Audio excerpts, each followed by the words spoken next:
Welcome to Miss Martin Muses. Welcome to Miss Martin Muses, where we muse upon what makes me laugh, makes me cry, makes me happy, makes me sad, or just really ticks me off. Well, today we're talking about something that is quite bittersweet. We are finally finishing the Lord of the Rings, the entire trilogy. Today we are finishing up with the last 3 chapters. And I am joined once again by the lovely Princess Rennie. Hey, Teresa. Thank you again, as always, for having me on. Very excited. It's a very bittersweet moment. Very excited about how a lot of things wrap up, but at the same time, they're wrapping up. So, Yeah. But wrapping up, but the good news is, of course, that we will be continuing with this. We're going to be going on with The Hobbit and then the Silmarillion. Oh my gosh. Oh, sorry about that. Sorry. My sound. It wasn't my cat this time. Okay. And all the way from the future, it is none other than the one, the only Stig Kenobi. Hi. Hey, how's the future going? We have no future. Oh. Sad face. So those nuclear plants must have blown up and taken us all out. Yeah. You know what? Scary thought. The reason why we haven't had time travelers from the future is that we have no future. Oh my. Thanks. You're welcome. Well, on that happy note, let's say hi to our chat. It is Zakrot. Hello, Teresa in chat. Hello, Zakrot. Lovely to see you here. And of course, Rennie saying hi. Sort of Poopus Pooper. We love our polar bear and all our other animals. And he says hello, humans and or hawoo, humans and other critters. I'm not sure how a polar bear sounds when he talks English. And saying hello. Everyone's saying hello in that.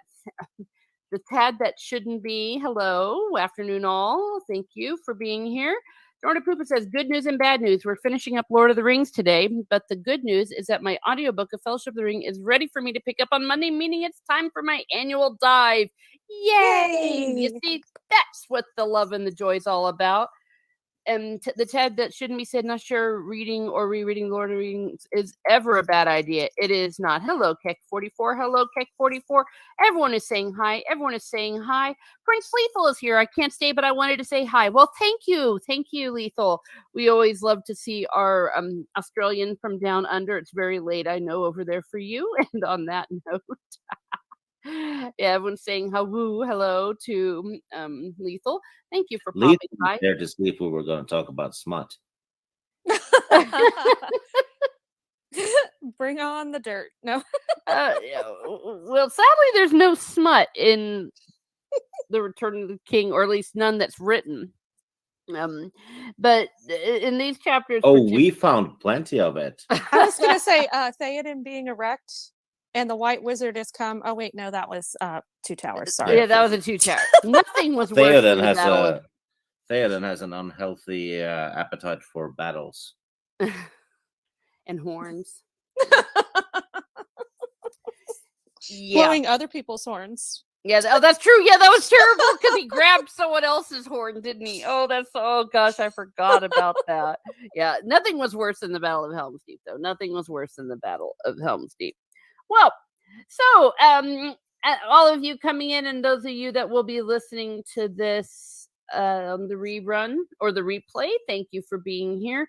And give a like, share, and a subscribe. We're going to start with Homeward Bound. Can I spell it right now? Homeward Bound.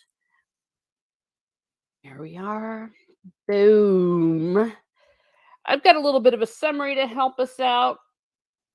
Oh no, Snorted Poop, it says. There's some horn blowing coming up soon. That's actually a TV show too, Hornblower. Yeah, Horatio Hornblower. What, fellatio? No.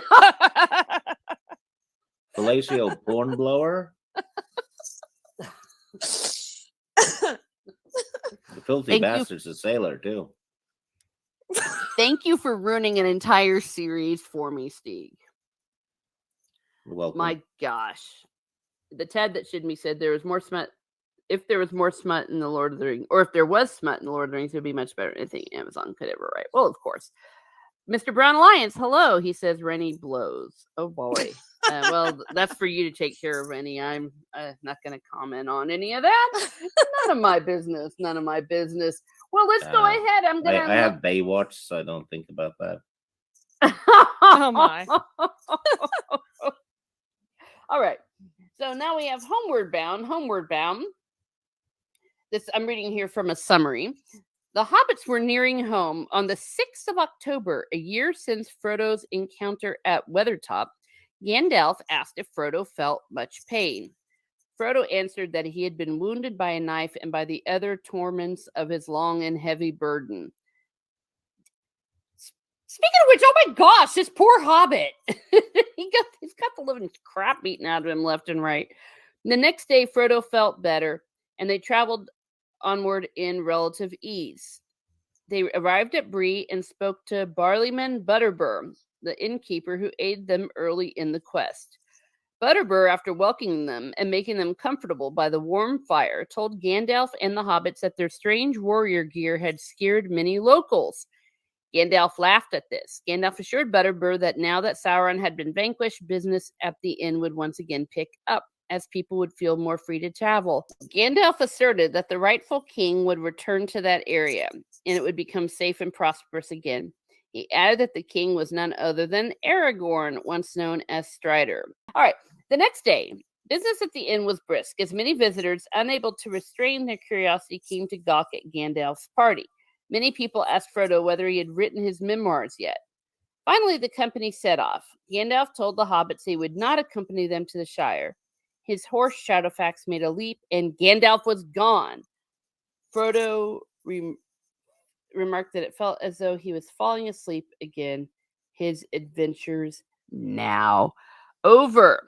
Now, one thing about this is that they didn't say here in the summary is Gandalf said before he left, and you might have more trouble than you think, but you'll manage all right.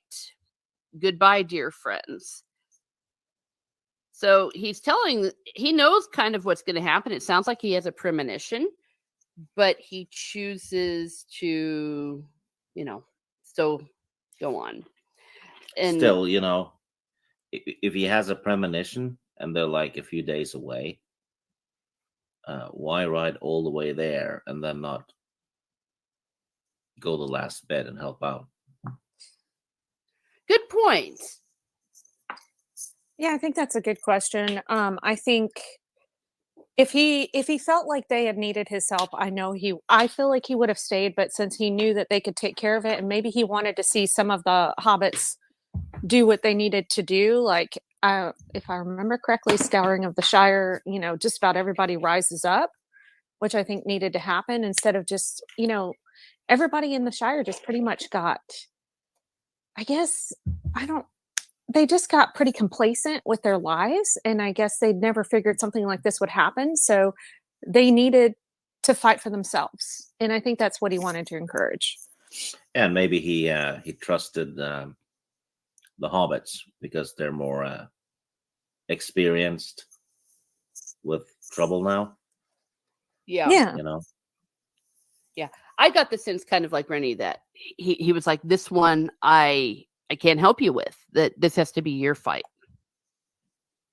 Yeah. But it is true. It's like, I'm gonna go all the way.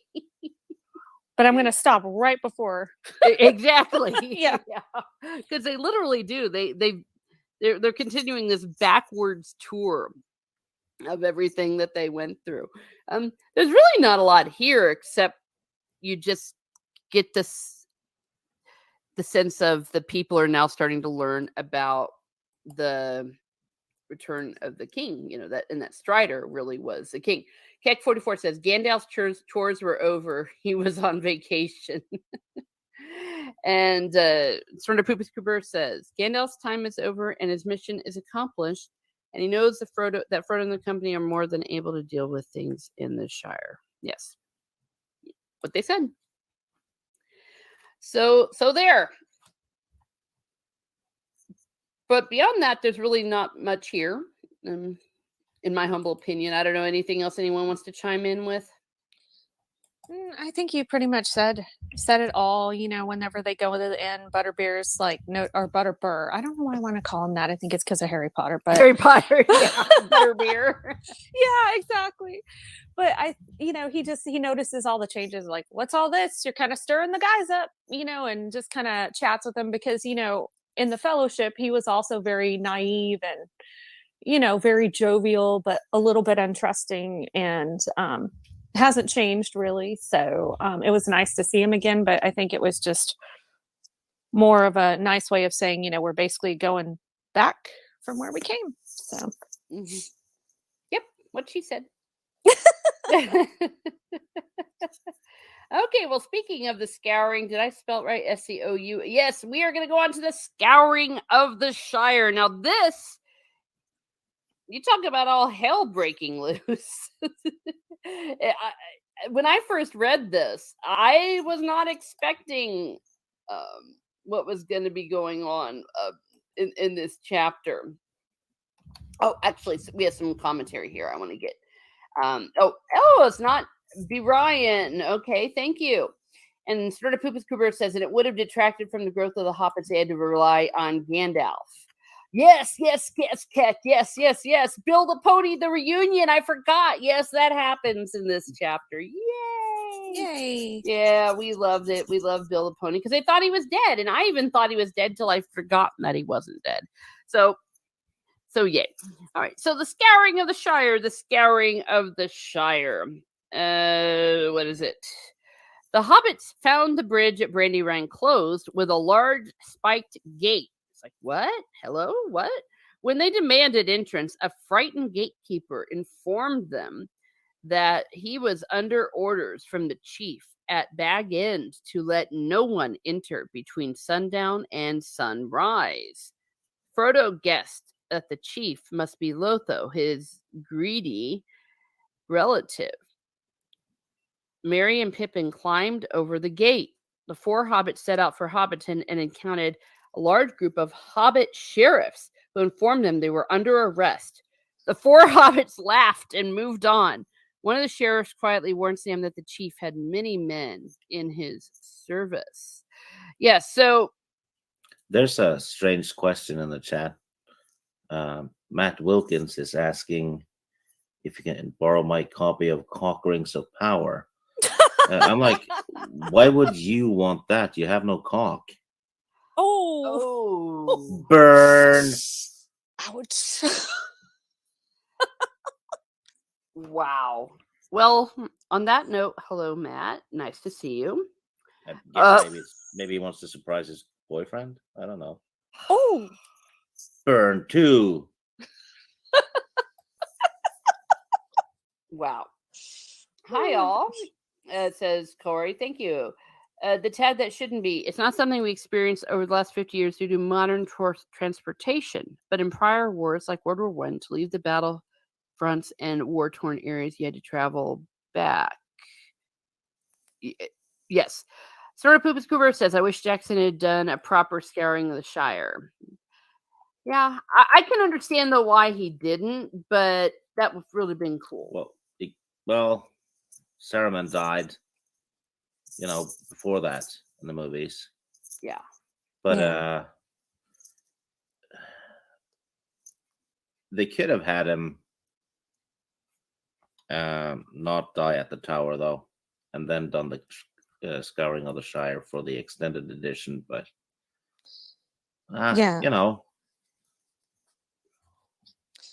It was what it was. I mean, I think it might have been too much. Well, for Tolkien fans, it wouldn't have been, but it's just you know what? I agree with them, but I also agree that the way they did it was great too. Basically, I'm good either way.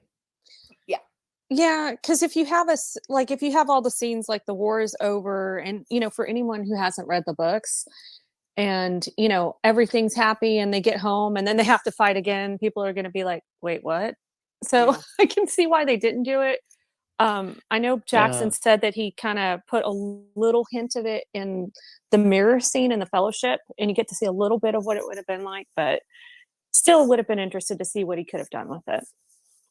yeah, and I think the uh, this chapter is probably important for Tolkien because it has to do with basically soldiers returning home from war. Mm-hmm. You Yeah. know, and how it's probably not just all wine and roses, right? Yeah. Yeah. That goes along with what the tad but should be said. Yeah. That when you go back through the areas you fought and where often civil unrest and guerrilla action occurred, Tolkien would have experienced that in World War One, and the strip reflects that. Yeah, and it happened in World War II as well. For sure. It wasn't just like everyone's like, yay, it's all done. I do Yeah, and it though. also shows that even the Shire wasn't unaffected. Mm-hmm. Yeah, because you kind of see it as this little, like before the adventure starts, you see it as this little place where, everyone, I guess, is ignorant to the woes of the world, so to speak, because they just have their own little world going on and it's all fun and, you know, hanging out with people and going to the pub instead of what everyone else is experiencing, like in Gondor and Rohan. Yeah, and it also means that the Shire we see at the beginning is forever changed at the end of the story. Yeah. Yep. Exactly. And there's an interesting comment here that Sam starts bawling out some of his friends that were doing the actions of the chief. It's like, look here, Cock Robin, you're Hobbiton bred and ought to have more Cock sense. Robin, really? You shouldn't talk. Yes. You shouldn't talk about Wilkins like that. Oh my Oh. gosh.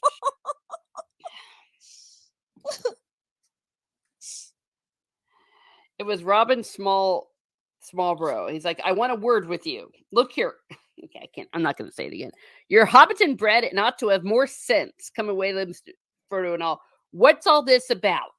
Because they're kind of like they're asking their friends who apparently are working with the bad guy. It's like, what the hell are you doing? What's wrong with you? And it also points out, he's like, what's this about the inn being closed? Because the inn was closed. And they're like, all the inns are closed. The chief doesn't hold with beer. Leastways, that's how it all started. But now it's his men that has it all.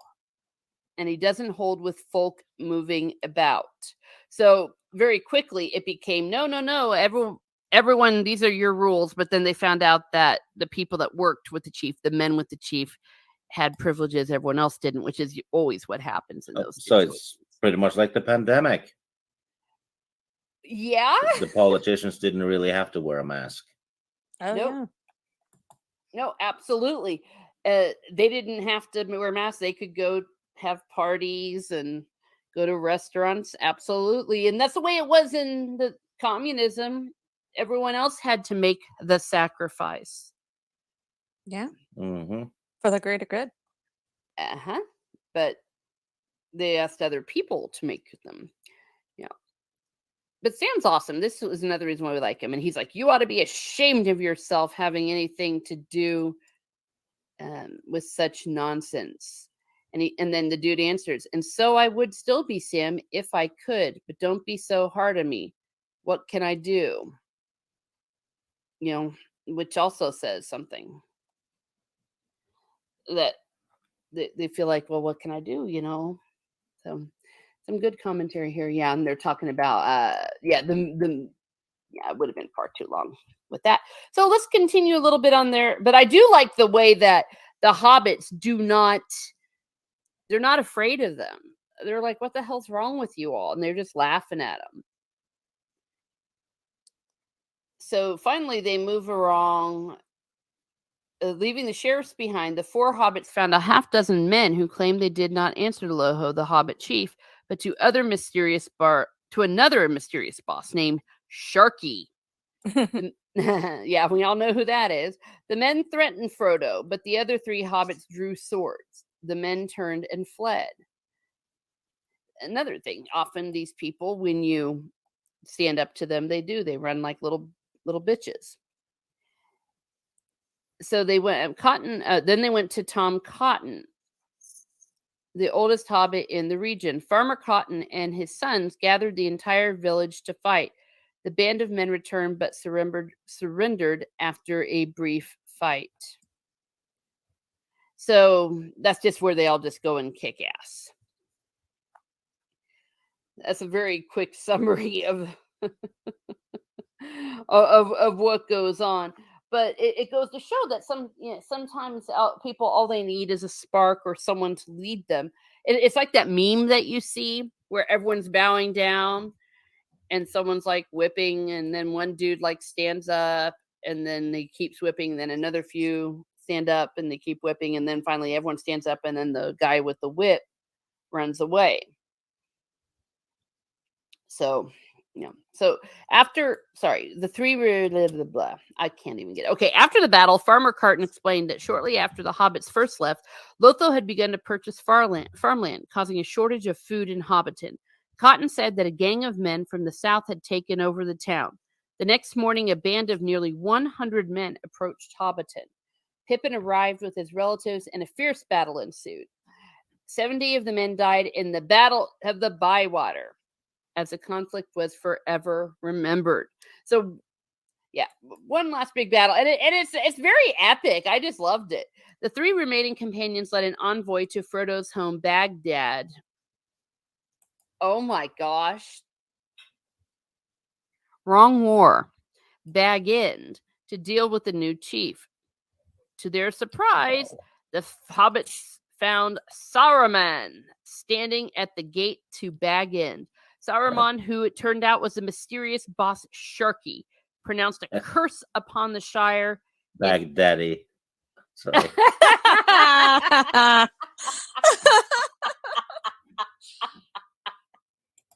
I can't believe I said Baghdad. Oh gosh, too much news. Too much news. That's probably going to happen in the Amazon show. Yeah. What? Baghdad. Oh, okay. Yeah, they're going to make all sorts of analogies with modern day. Yeah, something like that. Yeah. And he pronounced the curse upon the Shire if any hobbit should harm him. Frodo assured his friends that Saruman had no power, but he forbade them to kill the wizard. As Saruman passed by Frodo, he drew a knife and stabbed Frodo, but Frodo's armor shielded him. Yay! But how weird is that? That they're minding their own business. They come back and Saruman's in his freaking house. Yeah. Ugh. And I guess he was fooling them when he was going around saying, I'm so weak. Okay. Oh, Snortopupus Kuber helps us out. Cock Robin, slang, someone who is easily persuaded to follow the will of another, an ignorant follower, a brown-nosing sycophant. Yeah, Good that's definition. the thing. Yeah, I was about to say. Cock Robin. Thank you, actually, Snortopupus. That's good. Okay, hello, Bio the Guilty. Thank you. Nice to be here. Yeah, the Battle of Bywater. Not B. Ryan. I was in Baghdad when you were in your dad's bag. Yes. Oh my God. Wow. Brian. That's a ballsy thing to say.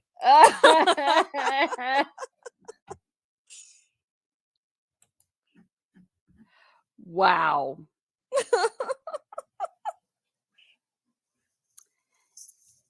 Yeah, I mean, what can I say? What can I say? Oh my gosh. Okay. Needs to be a thing though. The Baghdaddy at Bag End. Okay. Well, okay, you heard it here first. You heard it here first on Miss Martin Muses, the Baghdaddy of Bag End. The tale of Baghdaddy and Cock Robin.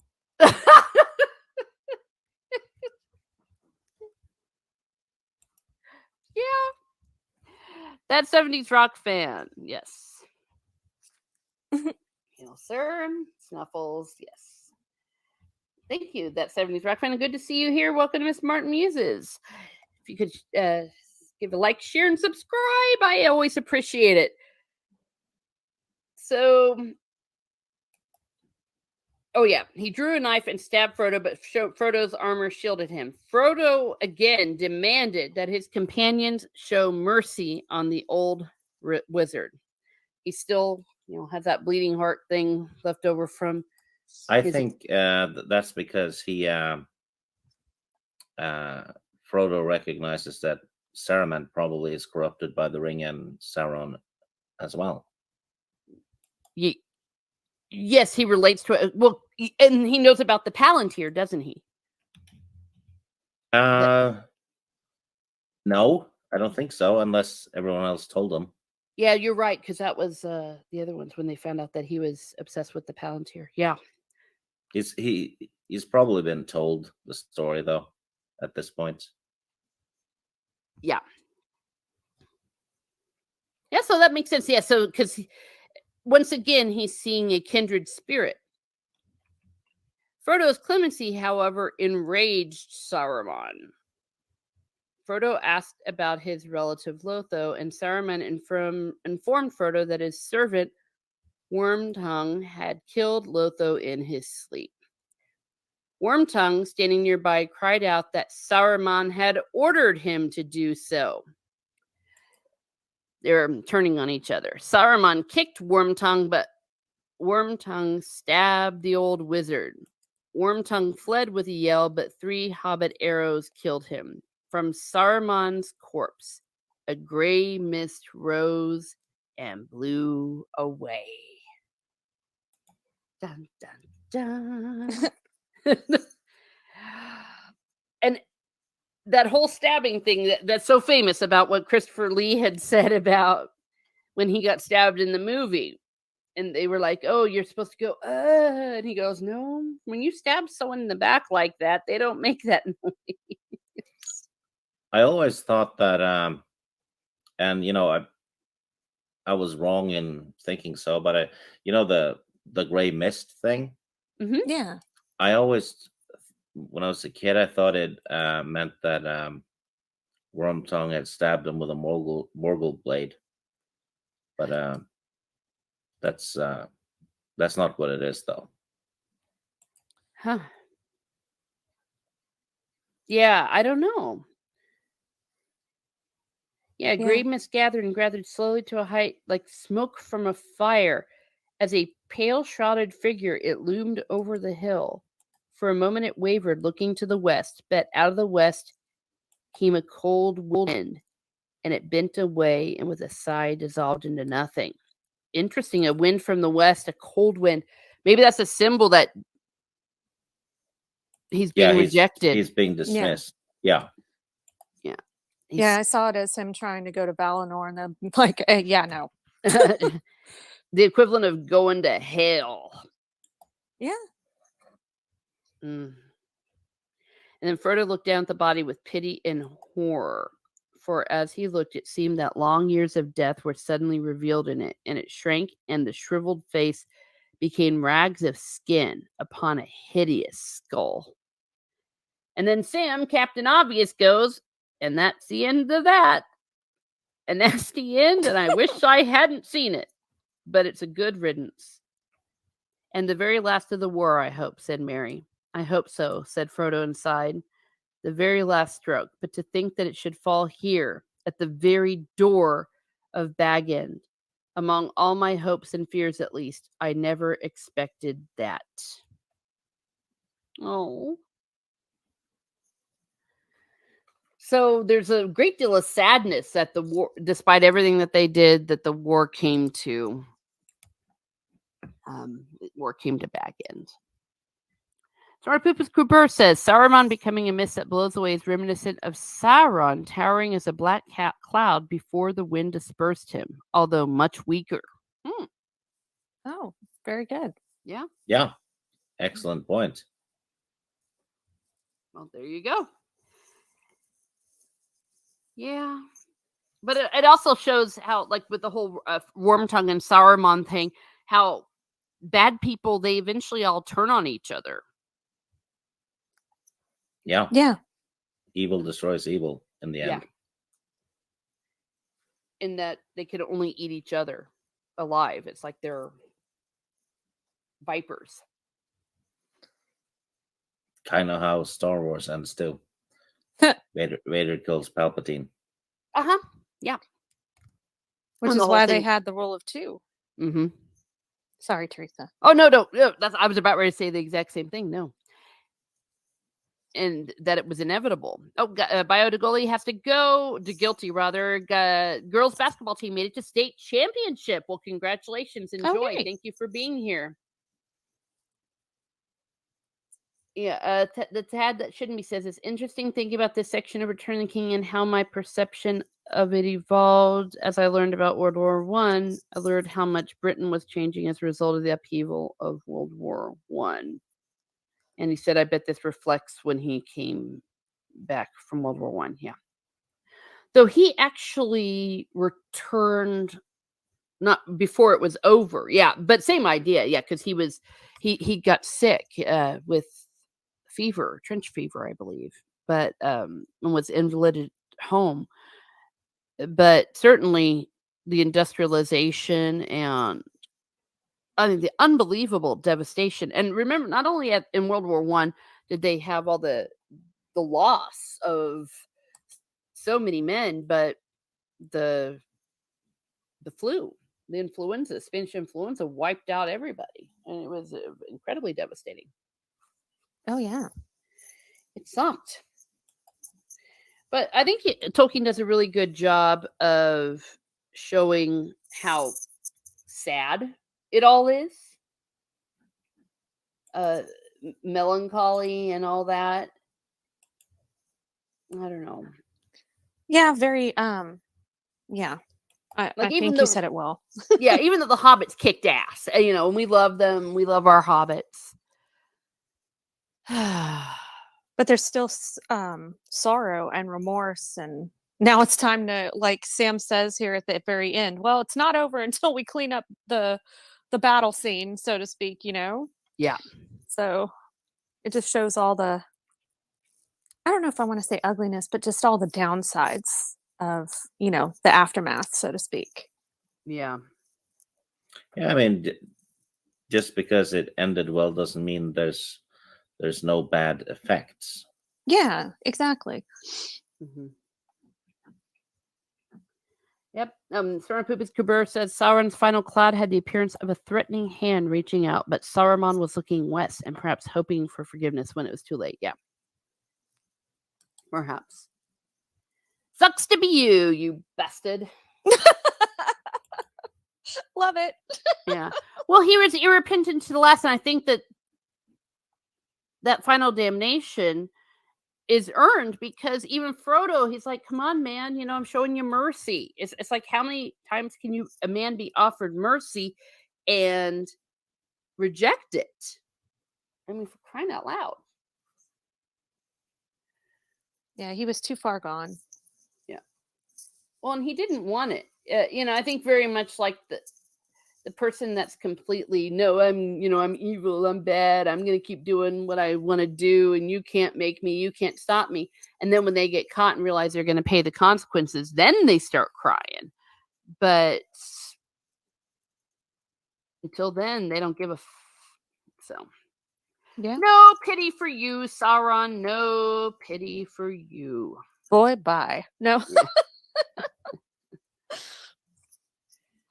Yeah. Yeah. Yes. Yeah. Sort of Pupus points out very well. Yeah. Gandalf gave him at least 2 chances, and Frodo was giving him chances. He had a gazillion chances. Yeah. He had so many times to go, you know what, you're right, or you know what, this isn't right. I'm not doing the right thing here. Mm-hmm. But he chose to keep going down that path. Yeah. So serves him right. Yeah. Yeah. That Ted, that it shouldn't be most of us familiar with the modern periods of social upheaval, say the 60s. I think this is part of why the Lord of the Rings is so timeless. We all experience these upheavals. Yeah. History doesn't repeat itself, but it certainly does rhyme.